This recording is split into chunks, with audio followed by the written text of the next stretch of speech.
देख रहे हैं मी6 न्यूज। భద్రాద్రి కొత్తగూడెం జిల్లా టేకులపల్లి మండలంలో బీఆర్ఎస్ నాయకులు లక్కినేని సురేందర్ ఆధ్వర్యంలో బీఆర్ఎస్ ముఖ్య కార్యకర్తల సమావేశానికి జిల్లా అధ్యక్షులు రేగా కాంతారావు, ఇల్లందు మాజీ ఎమ్మెల్యే హరిప్రియ నాయక్ మరియు ఉద్యమకారుడు మాజీ జిల్లా గ్రంథాలయ అధ్యక్షుడు దిండిగల రాజేందర్ పాల్గొన్నారు. ఈ సందర్భంగా మాజీ ఎమ్మెల్యే హరిప్రియ నాయక్ మాట్లాడుతూ స్థానిక సంస్థల ఎన్నికల్లో గెలిపే లక్ష్యంగా పనిచేయాలని, టికులపల్లి మండలంలోని 36 పంచాయతీల్లో చేస్తున్న కార్యక్రమాలు వారి పట్ల తీవ్ర వ్యతిరేకత ఉందని, గ్రామాల్లో ఆచరణ సాధ్యం కాని హామీలిచ్చి ప్రజలను మోసం చేసిన కాంగ్రెస్ కు ప్రజలే బుద్ధి చెబుతారని అన్నారు. జిల్లా బీఆర్ఎస్ నాయకులు రేగ కాంతారావు మాట్లాడుతూ బీఆర్ఎస్ కార్యకర్తలపై కేసులు బనాయించి తప్పుడు కేసులు పెడతామని బెదిరిస్తున్న కాంగ్రెస్ నాయకులకు తాము కూడా పింక్ బుక్కును తయారు చేస్తున్నామని, ఇందులో నాయకులతో పాటు ఇబ్బంది పెడుతున్న ప్రభుత్వ అధికారుల పేర్లు కూడా ఉన్నాయని, తమ ప్రభుత్వం రాగానే వారిపై కఠిన చర్యలు తీసుకుంటామని హెచ్చరించారు. ఈ కార్యక్రమంలో బీఆర్ఎస్ మండల అధ్యక్షులు వరప్రసాద్, పిఎస్సిఎస్ చైర్మన్ లక్కినేని సురేందర్రావు, ప్రధాన కార్యదర్శి బోడబాలు, ఉపాధ్యక్షులు చీమల సత్యనారాయణ, ఉద్యమకారుడు తేజవత్ రవి, కుమ్మరి కిరణ్ కుమార్, మాజీ సర్పంచ్లు, వివిధ మండల అధ్యక్షులు, పార్టీ కార్యకర్తలు తదితరులు భారీ ఎత్తున పాల్గొన్నారు. అనేది ఎప్పుడు కూడా కనబడలేదని చెప్పి మనం అందరం గుర్తించాల్సిన అవసరం ఉంది. ముఖ్యంగా గత 20 సంవత్సరాల నుండి మా లంబాడి సోదరులు ప్రత్యేక గ్రామ పంచాయతీలు కావాలని చెప్పి ఎక్కడ చూసినా ఉద్యమం చేస్తున్నారు. మీరు అడగక ముందే కేసీఆర్ గారు ప్రత్యేకంగా గిరిజన తండాలు 500 లోపు జనాభా ఉన్నటువంటి తండాల్ని కూడా పంచాయతీ చేసిన చరిత్ర ఎవరిదంటే అది కేసీఆర్ గారిది. ఒక విజన్ ఉన్న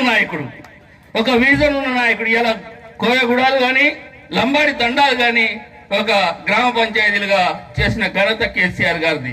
33 జిల్లాలు చేశారు.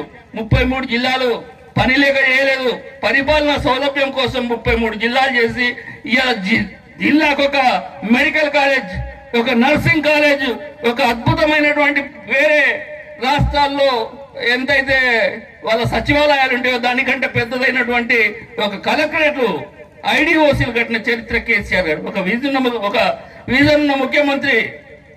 అటువంటి ముఖ్యమంత్రిని మనం కూడా కొట్టుకున్నామంటే మనం ఎంత దురదృష్టవంతులమో మనం ఆలోచించాల్సిన అవసరం ఉంది. పోనీ ఏదో ఎన్నికలకు ముందు హామీలు ఇచ్చిళ్ళు అమలు చేస్తారని చెప్పి మన వాళ్ళందరూ కూడా కొంచెం బెండై ఓట్లేసి గెలిపించిన పొద్దున లేస్తే కార్యక్రమం ఏంటంటే తిట్ల దండకం. ఇవాళ టీవీలో మన ముఖ్యమంత్రి గారు మాట్లాడుతుంటే మా ఆవిడ ఏమంటదంటే ముందు అది బంద్ చేయమని అంటుంది. ఆయన కనబడంగానే చాలా మార్చమని అంటుంది. ఎందుకంటే అటువంటి ఒక ముఖ్యమంత్రిగా ఉండి ఒక తెలంగాణ తెచ్చిన నాయకుడిని అన్ని అసభ్య పదజాలంతో దూషించడం అంటే ఎంత బాధాకరమైన విషయమో మనం అందరం కూడా ఆలోచించాలి. అభివృద్ధి ఇలా పట్టణాలు కానీ పల్లెలు కానీ అభివృద్ధి చెందినాయి అంటే పల్లె ప్రకృతి, పల్లె ప్రగతి పేరిట ప్రతి గ్రామ పంచాయతీల్లో మీకు ఇలా కావాల్సినటువంటి అభివృద్ధి జరిగింది. నిజంగా కూడా ఇప్పుడు మిత్రులు చెప్పారు, ప్రతి గ్రామంలో రోడ్లు వేద్దామంటలేదు. ఎందుకంటే నేను టేకులపల్లి మండలం చాలా సార్లు తిరిగిన, టేకులపల్లి మండలంలో చాలా సార్లు బ్రిడ్జిలు కానీ సబ్ స్టేషన్లు కానీ కరెంటు 24 గంటలకు ఉచిత కరెంట్ ఎవరైనా ఏ రాష్ట్రంలో కూడా అమలు చేస్తలేదు. తెలంగాణ రాష్ట్రంలో అమలు చేస్తుందంటే అది కేసీఆర్ గారికి గొప్పదనం అని చెప్పి మనం అందరం ఆలోచించాల్సిన అవసరం లేదు. ఇవాళ ఈ అధికారం పోయినా కూడా మీరందరూ ఉన్నారంటే మీరందరూ ఫిల్టర్ అయిన కార్యకర్తలు. వడబోతకు మిగిలిన తర్వాత మీరందరూ ఇదే ఊపుతోటి ఇదే స్ఫూర్తితోటి మనం రాబోయే ఎన్నికల్లో స్థానిక సంస్థలు కానీ ఏ ఎన్నికలు కానీ మనం అందరం కూడా సంఘటితంగా పోరాటం చేయాలి. మనం ప్రజాక్షేత్రంలో పోవాలి. మనం ఏం కష్టపడాల్సిన అవసరం లేదు. ఇలా కాంగ్రెస్ పార్టీ ప్రభుత్వం ఏదైతే. అందరికి కూడా నమస్కారం.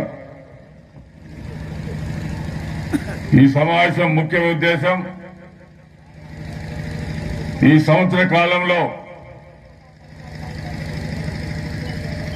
ప్రభుత్వం ఏర్పడిన తర్వాత గత ప్రభుత్వం చేసిన సంక్షేమ కార్యక్రమాలు ఏవి కూడా ప్రజలకు అందట్లేదు. ఈ ప్రభుత్వం విఫలమైంది.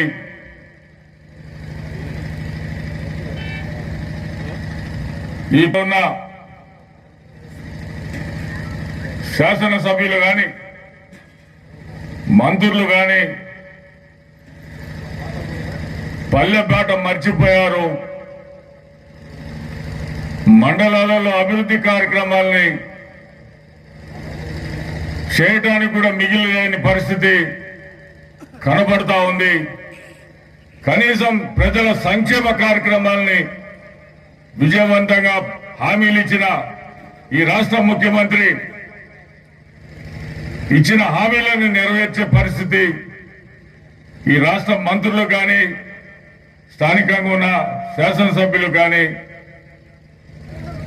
తీరిక లేకపోవడం బాధాకరం. ఇచ్చిన హామీలు నెరవేర్చలేని పరిస్థితిలో గ్రామాల్లోకి వచ్చే పరిస్థితి లేదని వారే చర్చ చేసుకుంటా ఉన్నారు, బాధపడతా ఉన్నారు. ఈ రాష్ట్ర ముఖ్యమంత్రి 420 హామీలు ఇస్తూ 6 గ్యారంటీలు అమలు చేస్తామని చెప్పి అబద్దాలు చెప్పి ప్రజల చేత ఓటేయించుకొని ప్రజల్ని మోసం చేశాడని చెప్పి స్థానిక సంస్థలలో తిరిగి మనం పోరాటం చేసి గులాబీ జెండాను ఎగిరేయడం కోసం ఈ సమావేశం పెట్టామని చెప్పి తెలియజేస్తా ఉన్నాం. మీ అందరికీ తెలుసు, ఈ రాష్ట్రంలో ఉమ్మడి రాష్ట్రంలో కేసీఆర్ గారు టిఆర్ఎస్ పార్టీ సకల జనుల సమ్మెలో ఈ రాష్ట్రంలో ఉమ్మడి ఖమ్మం జిల్లాలో టేకులపల్లి ఒక చరిత్ర సృష్టించింది. కోయగూడెం ఓసి నుంచి ఒక బొగ్గు పిల్ల కూడా బయటికి రాకుండా స్వచ్ఛందరూ కూడా సమ్మెలో పాల్గొని దిగ్విజయం చేసి నిరసన తెలపడం జరిగింది. ఈ మండలానికి ప్రత్యేక ఇవాళ కాంగ్రెస్ పార్టీ పైన ఉద్యమం చేసి తిరిగి మళ్ళీ బీఆర్ఎస్ పార్టీని పట్టం కట్టాలని చెప్పి స్థానిక సంస్థలలో నిర్ణయం తీసుకోవడం కోసం ఈ సమావేశాన్ని ఏర్పాటు చేసి ఈ సమావేశానికి జిల్లా అధ్యక్షులు